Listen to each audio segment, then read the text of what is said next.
Whispers of the old cafe. The rain had just begun to fall in the quiet town of Marlow when Anna pushed open the heavy wooden door of the cafe.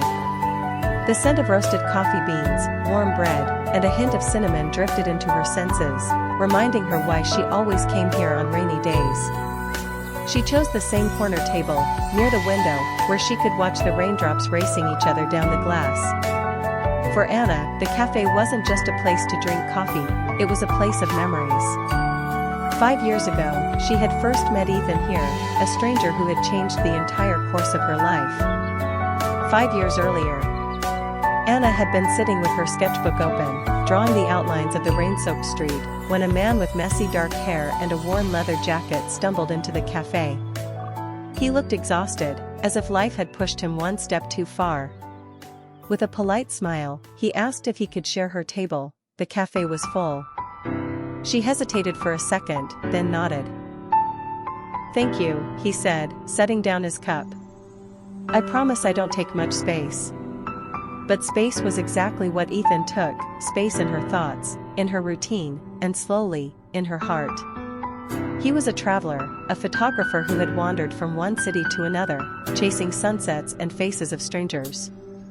Anna, on the other hand, had never left Marlow. She was a painter who found beauty in the ordinary, a flower in a crack of stone, the way the town's old bridge reflected in the river at dawn. They were opposites, yet somehow, their conversations flowed as if they had known each other for years. He showed her the world through his camera lens, and she showed him how to pause long enough to notice the world in front of him. The love that grew. In the months that followed, Ethan stayed in Marlow longer than he had intended. The cafe became their meeting place, her sketchbook and his camera resting side by side on the table. He would take her to hidden corners of the town she had never noticed, and she would paint them later, always adding a small detail of him, his jacket, his laughter, or the shadow of his smile. But love, as Anna would learn, was not always simple. Ethan's heart still belonged to the road. He longed for distant mountains, crowded markets, and the endless sea. And she, though she wanted to follow him, felt bound to Marlow, to her ailing mother, and to the gallery she had dreamed of opening. "I don't want to leave you," Ethan had whispered one night, as they sat by the river.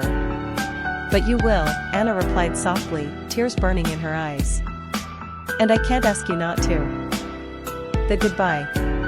Their parting was gentle, but it broke them both. He promised to return, and she promised to wait, but deep down, they both knew promises sometimes dissolve under the weight of time. For years, Anna went back to the cafe, sketching by the window, waiting for a familiar shadow to appear at the door. She painted dozens of canvases, all carrying fragments of him, the curve of his jaw, the warmth of his gaze, the leather jacket he always wore. Her gallery finally opened, and his absence became both her sorrow and her muse. The return. Now, 5 years later, as the rain tapped gently against the glass, Anna turned the page of her sketchbook and froze. Across the room, someone stood in the doorway, messy dark hair, worn leather jacket, and eyes that carried the weight of years on the road. Her breath caught. Ethan. He looked older, thinner, but when he smiled, it was the same smile that had once stolen her heart in this very place. Slowly, cautiously, he walked toward her table. "Is this seat taken?" he asked, echoing the very first words he had spoken to her. Anna couldn't speak. Her hand trembled as she closed her sketchbook, and tears blurred her vision. Finally, she whispered, "You came back." "I promised I would," he said, his voice breaking. "But this time, I came back to stay." The cafe was silent around them, the rain whispering against the windows as if the town itself held its breath. And when Ethan reached across the table and took her hand, Anna realized that some promises, no matter how fragile, do survive time. Whispers of the sea. The sound of the ocean was the only thing that calmed Amelia's restless heart. Every summer, she returned to the small coastal town where she had spent her childhood, a place where memories of warmth and laughter were etched into every corner. This time, however, the town felt different, not because it had changed, but because she had. Amelia had been living in the city, chasing a career in design, her life filled with endless deadlines and crowded streets. Yet something inside her longed for simplicity, for the serenity of waves crashing against the shore. She told herself that this trip was only a break, a chance to breathe again. What she didn't expect was to find him. His name was Ethan Carter, the quiet owner of a small boat repair shop near the harbor. Amelia remembered him vaguely, a boy who had always been near the sea, his hands rough from work, his eyes reflecting the same shade of blue as the ocean. He had grown into a man who carried himself with strength and quiet confidence, though his smile still held the same softness she remembered. "Amelia?" Ethan's voice carried a hint of disbelief when he saw her standing near the pier, her sundress swaying in the wind. She turned, her heart skipping. "Ethan. It's been years." "More than a few," he said, a smile tugging at his lips. "But you haven't changed much." They spoke awkwardly at first, like two people caught between the past and the present. But as the days stretched into weeks, their paths kept crossing, at the market, by the lighthouse, along the beach at sunset. It was as though the sea itself was pulling them together. Amelia soon learned that Ethan's life had not been simple. His father had passed away, leaving him the shop and the responsibility of keeping it alive. He worked tirelessly, fixing boats, helping fishermen, and caring for his younger sister. His life was tied to the town, steady and unshakable, while hers was bound to the chaos of the city.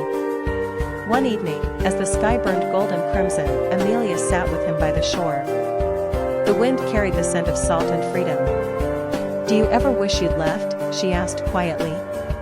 Ethan stared at the horizon for a long moment before answering. "Sometimes. But then I remember, this sea raised me. It gave me everything I have. Leaving would feel like abandoning a part of myself." Amelia smiled faintly. "I think I've been running from myself. Hoping that success in the city would fill the emptiness. But every time I come here, I feel whole again." Their eyes met, and in that silence, something unspoken passed between them, an understanding, a longing, a pull neither could deny. The nights grew longer, filled with walks beneath starlight and conversations that stretched until dawn. Ethan showed Amelia the secret coves hidden along the coast, places he said only the sea would reveal to those who listened. In return, she shared with him her dreams, her fears, and the feeling that maybe, just maybe, she had been searching for something she had already found. But as summer drew to its inevitable close, reality loomed. Amelia's work was waiting in the city, contracts, clients, and commitments that demanded her return. Ethan, bound to the town, could not leave. Their worlds were different, and the thought of losing each other weighed heavily on them both. On her last night, Amelia stood by the pier, the waves whispering against the wood. Ethan approached, his eyes shadowed with the same fear she felt. "So this is goodbye?" he asked softly. Tears welled in her eyes. "I don't want it to be." He reached for her hand, his grip strong, grounding.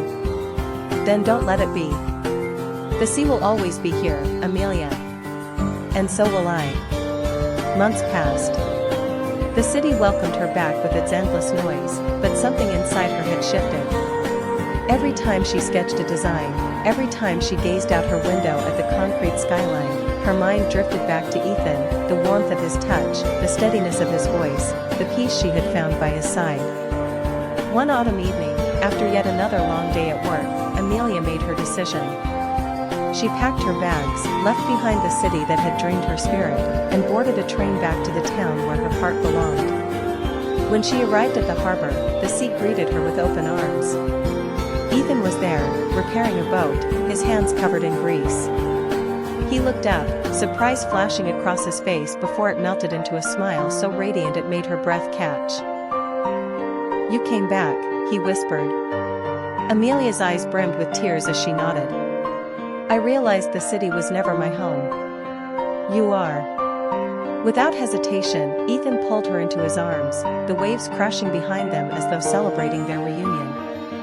The sea whispered once more, carrying their promise across the shore, this time, not a goodbye, but a beginning. Waterwave and so, Amelia and Ethan wrote their love story beneath the endless whispers of the sea, a story not of fleeting summers, but of forever.